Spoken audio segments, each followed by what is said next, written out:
Want to welcome Greg for sure. Give you a little bit of background on Greg. He's actually a Northeastern born and raised guy, right? Vermont. Greg went to University of Vermont for his undergraduate. He met his wife Carolyn while he was there. He is a proud Husky. He graduated with an MSCS degree in 1990. If you look Greg up on LinkedIn, he's had quite the career. Lots of titles like director, executive VP, CEO, founder. He's definitely in that entrepreneurial and leadership space in tech companies and various kinds of tech companies over the course of his career. For about 4 years, Greg was president and CEO of Integrated Device Technology, or what we all know, those who have been to the South San Jose campus, is IDT, which just this past year was bought out. But during that time, Greg partnered with Northeastern and brought the first California campus to the Bay Area there in South San Jose. And Greg actually worked out of the same building that housed our Northeastern space down there. He's been the director of multiple startup ventures, working on things like AI, IoT, wireless, semiconductors, lots of different tech arenas. He has lived in the Boston area as well. If we have any students on from the Boston campus, the last time he was in Westford, Massachusetts. Right now he's in Los Gatos, which is about 45 miles south of San Francisco, if you're not familiar. He has 2 grown children, which both reside in California. He loves the outdoors, and not surprisingly for a guy from Vermont, he loves to downhill ski. So please join me in welcoming Greg. Yeah, well, thanks. Thanks a lot, Jody. Great. And I just want to introduce Casey Knox. So we also have an aligned student on here. And Casey worked at Matrixspace for his co-op, which is the company Greg is from. So we wanted to feature Casey. And if you're a current student, it'll be great for you to ask Casey some questions in the Q&A. Casey's actually from South Florida, but he did his bachelor's degree in math and theology at Ave Maria University before he came into the Align program. So he's in his last semester, so he can give you any of that reflection on sort of that career journey through the Align program. And he is going to be going to Matrixspace full-time when he graduates. So we're very happy to have you here too, Casey, and provide your insight. So we'll turn it over to both of you. Well, thank you, Meg, and thanks for the opening. I can start, and I'll turn it over to Casey. But just real quick, we can keep this as interactive as you want. We've got a small enough group. I think we can make this kind of fun. But I actually, with respect to the Align program, which I think you're all members of, I remember Align when it started. So I've seen it from the very early days of when it was a concept and it was out being promoted. And watching what it's grown into now, I believe there's over 1,000 graduates of Align. That includes enrollees. But this is a fantastically successful program at this point. And even being in contact with other educators, other universities around the United States, it's really held up as a role model, if you will, for this type of program. And for myself, Align didn't exist when I went to grad school at Northeastern, but there's some parallels, and I thought it might be interesting to tell you a little bit about those. But I went to undergraduate at University of Vermont. Jody mentioned, I started out as a business degree. And by the time I got to my junior year, I just wasn't quite happy in that particular major, jumped over to engineering. And as you all know, for the technical degrees like CS or engineering, they're so structured, it's very difficult to jump into a different degree program kind of midstream. So when I got out, I had a bachelor's of engineering. It was general engineering, mostly mechanical, but it was a bit of hodgepodge of stuff. I like coding and computer science, but I'd only taken a couple of classes with it. And I remember when I was applying for graduate school, I had moved to the Boston area for the first time. I actually lived there twice, once in the 80s and once again in the 2000s. Working for different companies, I wasn't sure or confident that I would either have, that I would like getting a degree in computer science or even if it was what I necessarily wanted to work in full time. So I had a lot of discussions with Northeastern faculty. did get into the program, but I did it with not an obvious undergraduate background to go into that type of program. And as you all know, Northeastern is a demanding school, so it's not easy to earn those big degrees. And it took me 3 years to do that degree. I did it at night. I was working full time at Texas Instruments in Waltham at that time. Got my first promotion, had our first kid. It was an extraordinarily busy time. So as much as I enjoyed going to grad school, I was also very happy to get that last final done, which I still remember checking out of. But one of the things that I've taken away from just a background in computer science broadly is you can use that background in so many different ways. If you want to get into genuine development, of course you can do that. It's increasingly very useful to have a computer science background in almost any field, whether it be business, engineering, computer science, etc. But I just think it's one of the most versatile degrees, almost no matter what you like to do. But that was my experience with Northeastern. Now, that was circa 1990. We ended up as a family moving quite a bit to different diverse areas. So we went from Boston to Texas. We lived there for about 9 years in Greater Dallas, still at Texas Instruments. Moved back to the East Coast in very eastern Pennsylvania. This was the spin out of what was formerly called Att Microelectronics. So this is about a $5 billion per year revenue semiconductor business, really a core part of Bell Labs. So it was kind of cool to be part of that whole thing, which spun out of the company and then went public. And that was my shortest job stint at about 4 years. Moved back to the Boston area, went to work for a company called Skyworks Solutions, which is headquartered in Woburn, not too far north of the city.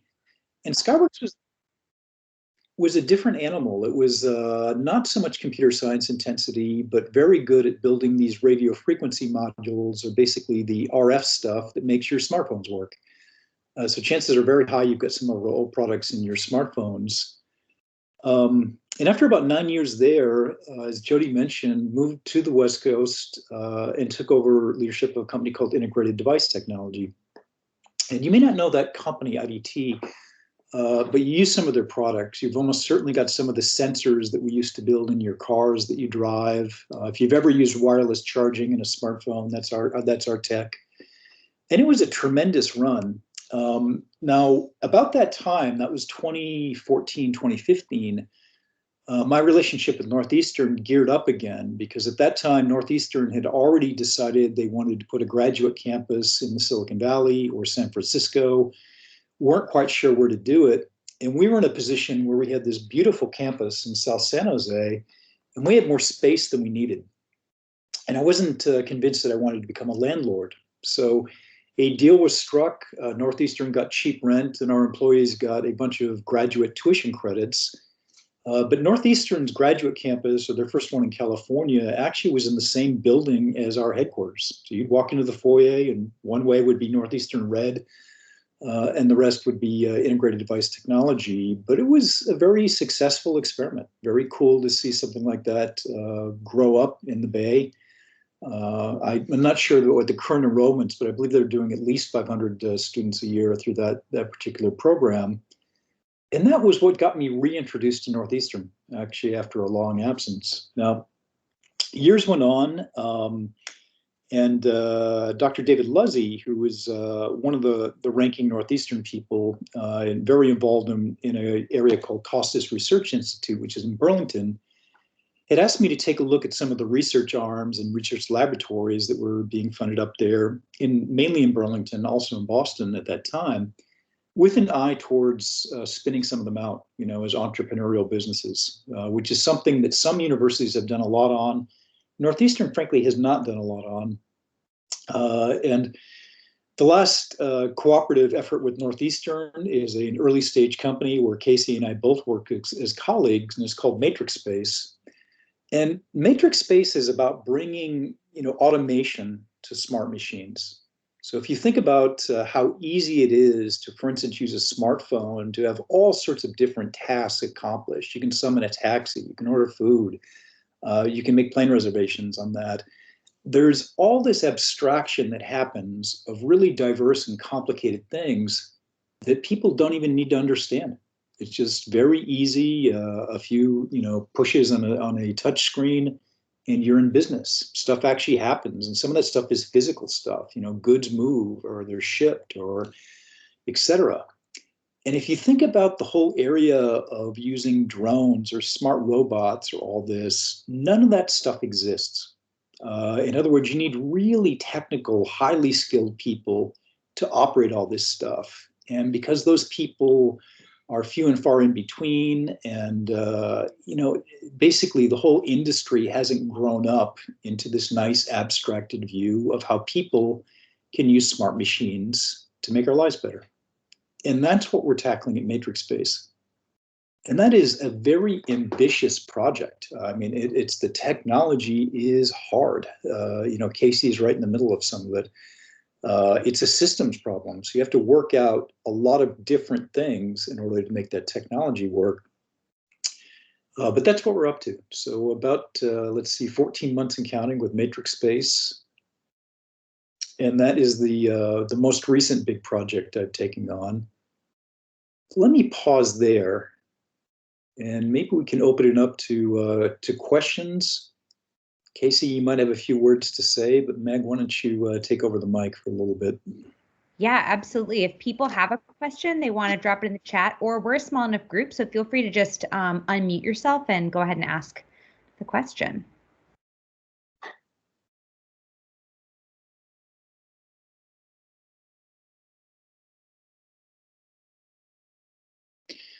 So while we're waiting in that, Casey, why don't you say a few words? And I think what might be interested is somebody that's just a few months away from graduating with an aligned degree. What got you interested to go for computer science in the first place? I mean, your undergraduate degree was quite different than what somebody would line up with a traditional CS career, I believe. So what got you to make that jump or connection in the first place? Yeah, I mean, for me, computer science was kind of something that I had been interested in since high school, and you can kind of see how it just permeates all aspects of the corporate world at this point, where if you pretty much everyone who is in this corporate world they might have different backgrounds, but computer science is always going to be something that can support whatever they're doing. So even if you're kind of just a business manager, you need to interact with engineers and to understand kind of the way how they have to work. So having a CS degree is even helpful for management positions. So for me, I mean, I've just kind of been interested in coding, so and as well as math. So I thought those kind of worked well together, and especially for machine learning. Machine learning ends up being this very cross-dimensional, even though it's sort of a subset of computer science, it ends up requiring knowledge outside of computer science. So for doing the math aspects of it, but as well as just to have sort of the intuition about wherever you're applying that machine learning. It is a bit of a shout to Casey. So Casey and I have been working with each other for a little over a year right now. Casey immediately got thrown into some very, very complicated development. And because the company's not that old either, it's not the most structured place in the world. And certainly wasn't at the time we started. So it essentially was a small group of hyper bright people that were getting put together largely for the first time to tackle some of these enormously difficult projects. And as Casey mentioned, they're very cross-functional. Now, I get a lot of energy from this cross-functional type work. I love it. I think it is fascinating. I think it's intellectually interesting. It's a lot, and getting the teams together from the human element is so challenging, but also so satisfying once you do it. It's a lot like forming a band. You know, you've got different musicians, and they have different skills. They may like different type of music. But when you can get that right combination of just the right musicians together, you've really got something amazing. And this to me is an analogy I have massively overused in my career with reference to R&D teams. R&D is a lot like that. You'll get people at times that have a very similar background and very similar aptitudes. I mean, that happens. But the really interesting problems and the ones that companies, large or small, struggle to solve the most are the ones that have this high degree of cross-functionality, or different disciplines have to be brought to bear. And when you can create the environment where that actually starts to happen, it's just very cool. It's a very interesting, environment. And we like that because as a small company, if you've got the right team, small companies can actually do great things if you've got that right mix. So as one shout to the Align program, I don't think you could have gotten much more of a challenging first year assignment, Casey. Yeah, and I mean, just to add on to that, I think really when you have such a diverse group of and so much cross-dimensional like knowledge going on, that's really where kind of just causes creativity to come about, because you're kind of just like adding so many pieces together, and that's where you're able to, I don't know, create something new and kind of unique in that way. We've got a question here. I think this is actually going to be great for both you, Greg, and Casey. But if you were going to give somebody that was sort of early in their program advice, what would that be as they're entering into this degree and sort of building up that technical expertise and preparing for, a job at a company like Matrixspace? You go first, Casey. Go for it. Sure. Yeah, I mean, the nice thing about the Align program is that it really starts you from zero, so that you can just really come from anywhere and really dive into the depths of computer science. Something I'd probably recommend is sort of a lot of computer science is like practicing on your own, and you'll get a lot of practice from your coursework, but having some sort of side project of your own that you find interesting, like find something that you are really interested in. And I'd recommend like Medium articles. A lot of people go through some really cool ideas that they have, and they line out like a tutorial for how to do that. And to just kind of like go through and try and copy what other people have done is a good starting point. And if you have your own interests, to sort of build off that a little bit and sort of start your own little side project. And that's really useful for employers. That's how you'll kind of stick out to them, I think. Which I think is great advice on this. The other one I'd recommend is, I think one of the challenges for any university student today, and I think it's even more so in the technical disciplines, is it's really hard to know what the context is of all the complicated things that your professors are trying to teach you. Which ones you're really going to learn, which one, really going to use in a real job, and which ones our employers are going to value, which ones and techniques do you even like doing? And it's difficult to know that from a single course that you've got a very short amount of time to complete. So I think everybody struggles with that.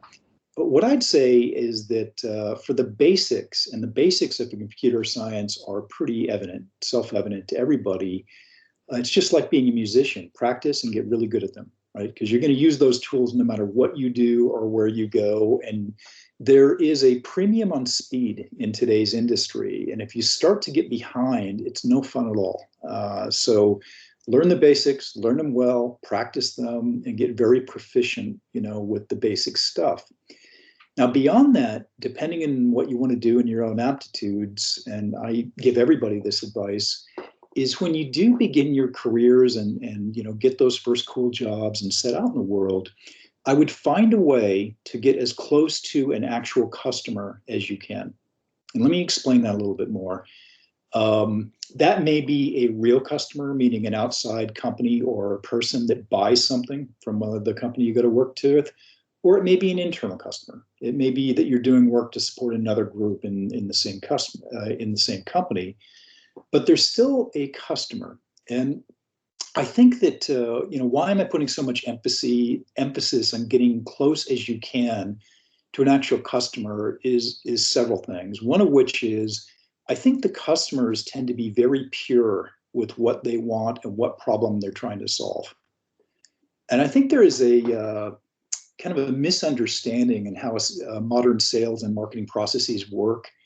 Of course, there's personalities, and of course, there's relationships, but there's a perception sometimes that this relationship type selling and marketing is what really carries the day. And I guess in some industries it might, but almost never in technology is that true. People are looking to solve a specific problem or set of problems.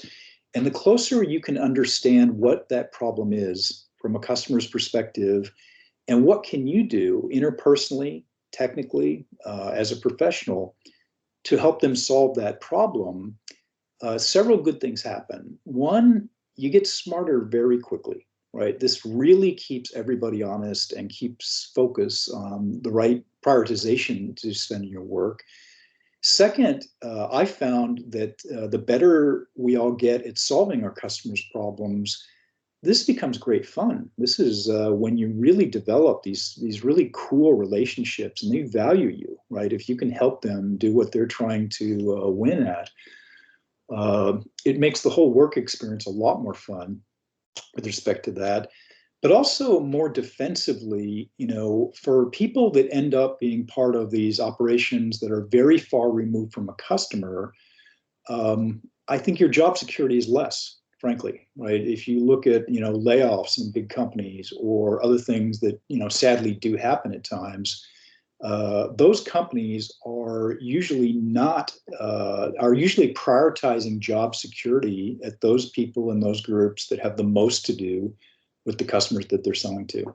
So it's a long way of saying is that, you know, very rapidly after getting into new jobs, new careers, et cetera, if it's not apparent to you immediately, go figure out, you know, how you can get closer to an internal customer or an external customer. I mean, volunteer for stuff. If you're not in a customer-facing job, talk to people that are. You know, it's usually pretty easy to do. But that would be my advice to everybody leaving a 4-year degree or a master's degree. I love that. And I think one of the things we talk about, and Casey, you probably remember this from our, you know, aligned seminar and co-op seminar, is that we focus a lot on the transferable skills that students are bringing into the program. And if you have that experience of working with people, you know, working in customer service or working in a place where you have a lot of good interpersonal skills, that definitely goes a long way in your tech career as well. We had another question here a little bit more about Matrixspace, Greg. So wanting to know a little bit more about where the company is in terms of its development, if it's still more in the product development stage or if you're more at a VC stage. And maybe you want to talk about your role a little bit more there as well. Yeah, sure. Most of Matrixspace is deep stealth. So we'll give you a little bit of an idea, but we actually don't talk about it much. And if you go to our website, it says absolutely nothing at all, right? Which is by design. Here's what it is. You know, one of the primary products of Matrixspace is developing that abstraction layer between a person and intelligent machines. And there's also intelligent machines could be many things. It can be robots on an industrial line. It can be aspects of self-driving transportation. But one problem we focus on a lot at Matrixspace is drones. So you can imagine, you know, that getting drones more useful to society is pretty easy to imagine. There's a lot of good, interesting applications that could emerge from that. But we also focus on drones a lot because it's the hardest problem. You know, you've got a very limited battery life. You know, you may not have good radio communications or networking available to you.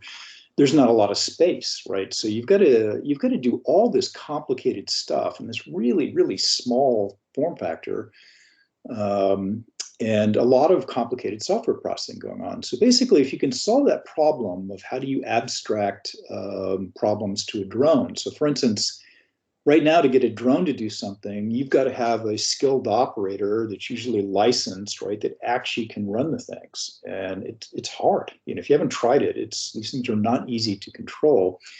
We just don't think that type of model ever scales. So what the types of problems we're tackling are more like this. You go out to a field, you have a tablet or a smartphone in your hand, you pick an area by drawing your finger around a certain map or something, and you can say abstract tasks such as go deliver this or go find this, or go look in that field and see if you can find any, you know, whatever, deer, you know, or something like that. Now you can think about that in the midst of COVID. Think about today, if you could take drone swarms off the top of a UPS truck and saying, okay, go deliver vaccines or medical supplies or prescriptions for people that are homebound. to these types of people, and the abstraction layer deals with all the complicated stuff. It forms its route. It figures out, okay, in this neighborhood, I can't fly over 400 feet because that's what FAA says I can't do. It avoids obstacles and all this other stuff, etc. And if that sounds really exotic and like, science fiction-y, it's not any different than summoning an Uber in a lot of ways. So it is complicated, but that's what we are tackling at Matrixspace, and a lot more, but most of that is not stuff that we talk about right now. We are early stage, we are well funded, so yes, you could say it's VC funded, but we do not suffer from a lack of capital to do what we want to do at Matrixspace. And I'd say, if we do this right, there are on the order of about a dozen employees there now, some full-time, some part-time on this. It's all about with us, this is our second year of getting this stuff to work reliably, and what I'd say is a controlled environment. There's no scenario this stuff hits production in our second year, but we think we can get most of it turned on and working. Now, if we do that, which is not falling off a log, we got a 10-year run, I think, that comes out of this. So this is a exciting, pressure-filled, and difficult year, for what we're trying to pull off. It is not for the faint of heart, for sure. But I think we're going to get it. So that's kind of where we are right now. Awesome. And Casey, maybe, for other people, I don't know if other students on this call are looking for co-ops, what were some of the things that attract you to this position and sort of stood out as a good place that would fit with your goals and interests at your stage in the Align program? Yeah, I think just to sort of, keep the, what we're supposed to keep private, I will sort of mention like why I would recommend working for just a startup in general. And the things that I enjoyed from that. So as like Greg mentioned, we have like a dozen employees at Matrixspace. When I showed up, it was like day one moving into the office. So we were getting like the Amazon boxes with the monitors and the laptop and stuff and setting that all up, and like the furniture is still coming in. So it was it can be a little bit uneasy if for some people, but I found it pretty exciting to just be like sort of helping to start this very new thing. And a lot of that means that you get to contribute a large part to what the company is and what it becomes, which I found pretty, and just enjoyable. So that's like one of the benefits of working for a startup as opposed to like another like large company. And then like maybe another thing that's really great is like the mentor support that you get from working at a small company is that like I get to work with people like Greg Waters and a research professor at Northeastern University, who's our lead scientist, and just to like interact directly with people who are like basically world class is something that you don't get to. You might like work with one boss, but it's nice to have like mentors like that.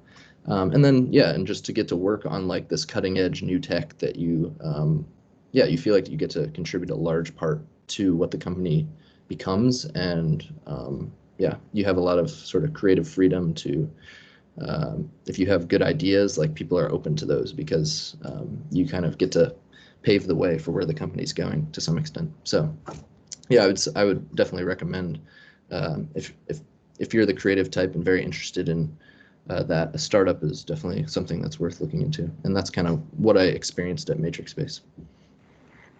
Awesome. I love that. And kind of on that theme of thinking about going into a company as a co-op and sort of thinking about your own, technical development, your career development. From your perspective, Greg, and Casey, maybe from your perspective, since you're going to be working at Matrixspace, what are some of the things that students can do in that position to build their skills, make important connections, and really decide if this company and these kinds of projects are the right fit for them professionally? I think, Greg, you talked a lot about changes in your career moving to different companies. So, what went into your thought process in sort of how you wanted to make those transitions and sort of what guides that professional path for you? Yeah, I'll start. Listen, I think, first of all, I think Northeastern actually has the title of inventing the co-op system in the United States. That may or may not be true, but Northeastern was way, way, way ahead of the curve of the whole co-op concept, period. It's been going on for a long, long time. So I consider this to be a bit of a Northeastern invention. Co-op jobs are tough to find the good ones, and it's very tough to get yourself immersed and to extract some useful knowledge in only 6 months, right? So I think, for me, no matter what job you go into, it's good to have some personal goals in mind. What do I want to learn in 6 months or 8 months or whatever the time is? If those are well thought out and articulate, I would share those goals with your prospective employer, saying these are the types of things I'm hoping to learn. Does this align with this type of work or not? And you'll actually, I think, get points for those types of discussions. People want to see people coming in that are, goal driven and the rest. But I think with respect to the co-op, type roles, if you do go into an early stage company like Matrixspace, you're going to find the task definition is not as good on average as it is an established company. If you go to an established company, here's your desk, do this, bathrooms down there, cafeteria's there, and you're going to do this. And there's some advantages to that in a co-op. I mean, this is not a bad thing. It's a good thing if you're only going to be doing it for 6 months. I would say if you head into an early stage company, the work can be a lot cooler, in my opinion. You get exposed to more interesting things, but you do have to be a bit more self-organized, in terms of how you approach the work. One thing, whether it's co-op or not, that I've always done my entire career is when I'm coming into a new group with a new boss, I will listen to him or her a lot in the first 30 days, right? Really try to absorb it. But I will always write it down on like one piece of paper or two and go back to them and saying, hey, this is really what I have heard. This is what I think you need me to deliver, the type of work you want me to do. This is how I think you're going to measure my success or lack thereof in this particular job. And two things come out of that simple action. One, I think the great majority, everybody I've ever done this with appreciates people just taking the time, saying, wow, this person has listened to me, right? Or at least attempted to. And usually most of it is validating, saying, yeah, that's what I do want, or that's what I did say. But almost 100% of the time, there's some small gap in communication that you can then close, saying, hey, but you left this out, or this isn't really as important as you've got it in this document. Why don't you prioritize that? And I would really encourage anybody to do that at any point in their career, but especially at a co-op position. Go refresh what you think your boss wants you to do in the first several weeks, and make sure it's lining up there. And it serves everybody.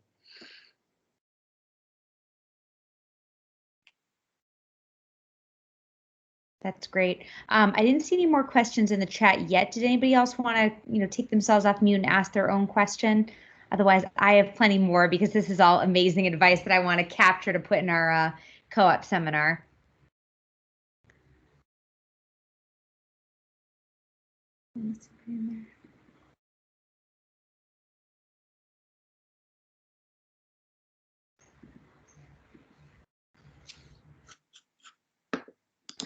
Okay, so I'm going to ask one, Greg, that's on my mind because it's something that we've been talking about as we're thinking about helping students at that later stage after a work experience think about, that full-time position and sort of making the most of that first stop.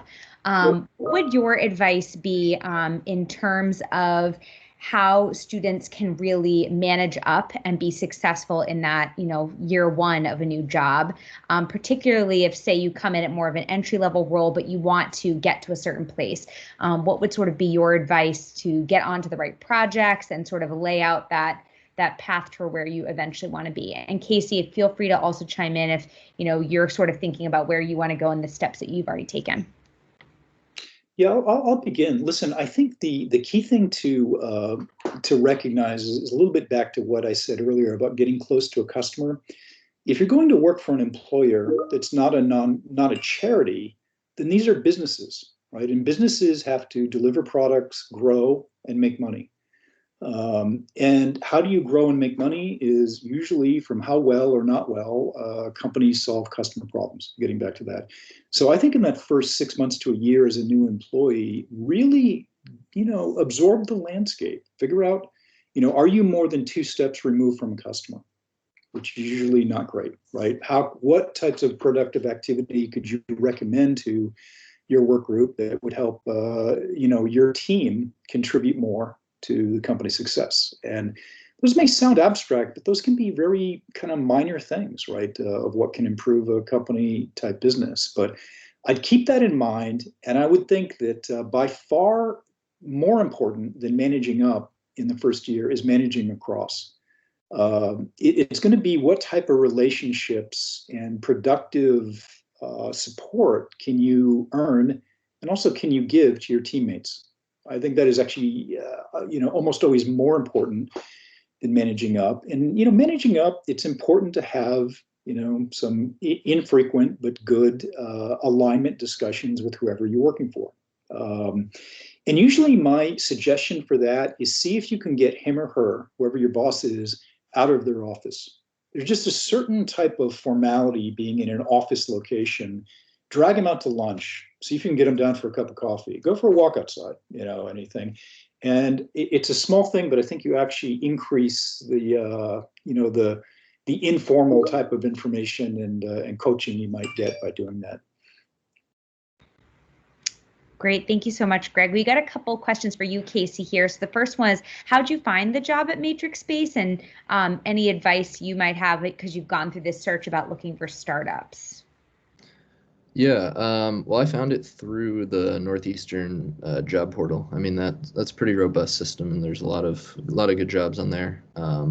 But yeah, I mean, like, just Google is pretty solid. I think there's a website called like Angel List or something that has some startup options. But yeah, I just found Matrixspace through the Northeastern portal because Greg and Jose are pretty connected to Northeastern.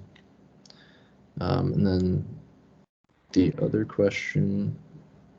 Yeah, the next one is, how much did you have to learn stuff on systems engineering end of things to start making useful contributions to the company?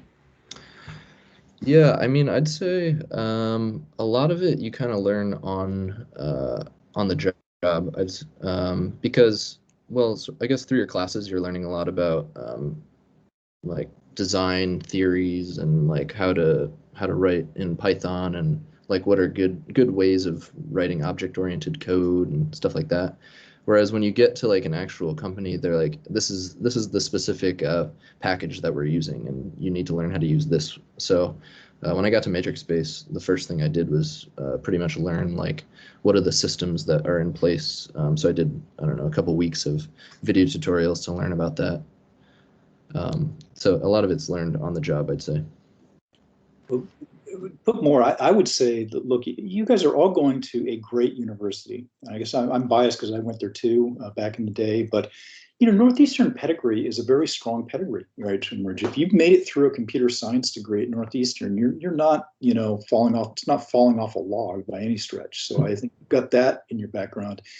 But to Casey's credit, he got immediately thrown in about by month 4, right, of working at Matrixspace into these very complicated, not well-defined areas and projects that really he had no right to know, right? But he figured them out. And I think that is the exciting and gratifying and truly terrifying part of being in R&D, is you don't always know or have the confidence that you are going to be able to figure things out.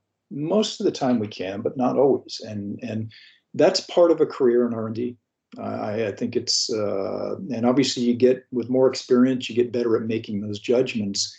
But I will go back to the musician or band analogy, right? You want to have, all of us are going to get confronted with technical problems we just get stuck on, right? And either we can't figure them out at all, or it's going to take too long to figure them out. You want to have that network of people that you can go and ask. And that requires, and you don't want to wait until you're stuck to start figuring out who those people are.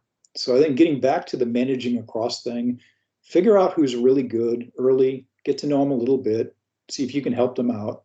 And I think it'll, it could help you out a lot going forward when you do get stuck. Wonderful. Thank you. There's another question. I think this could be for both of you, but what's sort of your approach, and if you have any strategy philosophies behind managing software engineering projects? Advice for that.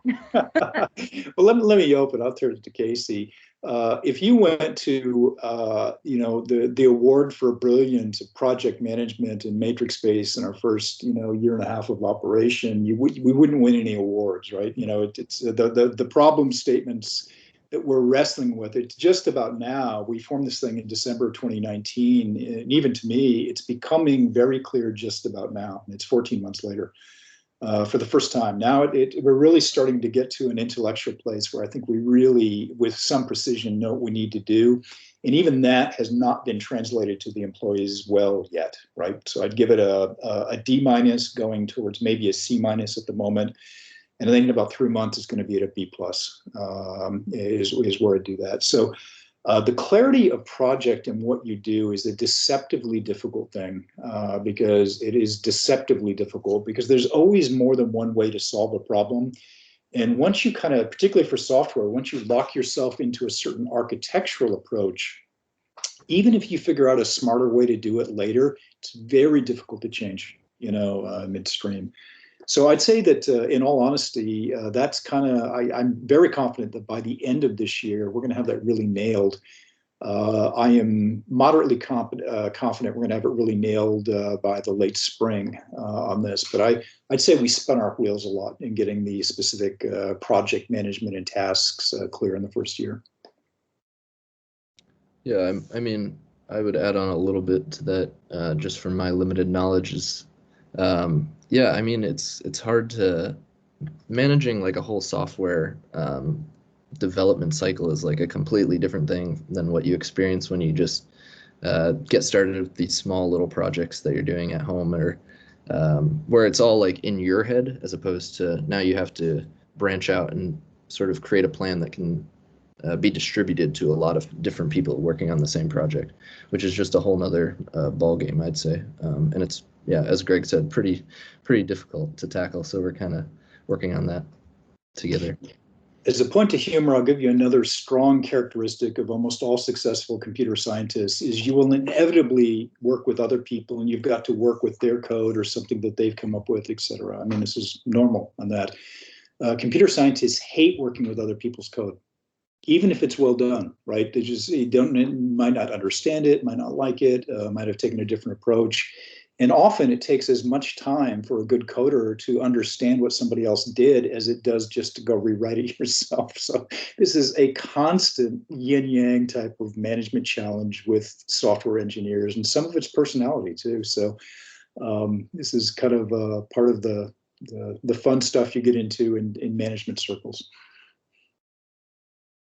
Yeah, I think that's a great point, especially to the difference between, if you're working on a software project in a class and sort of how that's isolated, how that's going to differ, and the challenges you're going to face when you get to a company. These are all great questions. Does anybody else have any other ones they want to pop in there? Broad, specific? I think all these general advice ones are wonderful because you get to hear it straight from people that are doing the work, and where I'm sure many of you hope you'll be in a little ways time. So Meg, I think we're at about 50 minutes. You want to keep going? You want to wrap up, or what do you think?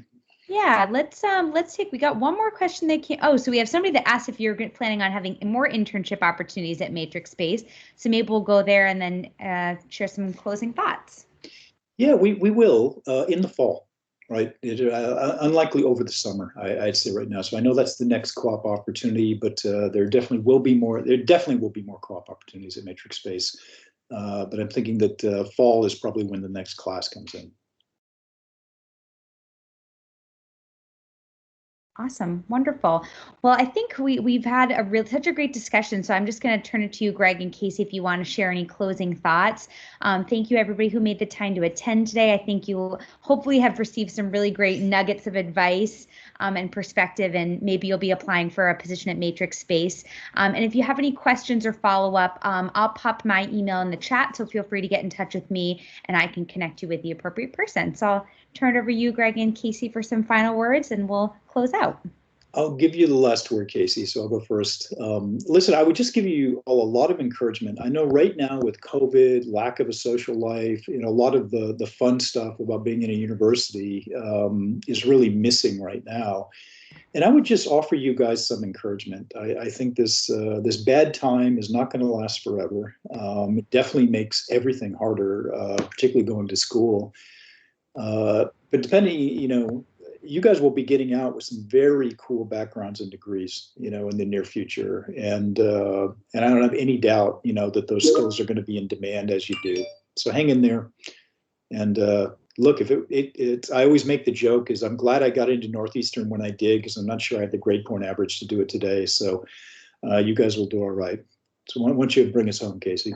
Yeah, sure. Yeah. I'm in my last semester of the Align program, and yeah, I mean, I'll just say that the program really prepares you really well to go from zero to working at like a great company, a startup company, just and the Northeastern's connections with various job opportunities is great. So you're in good hands, and the time is going to go by pretty quick. So good luck to all of you.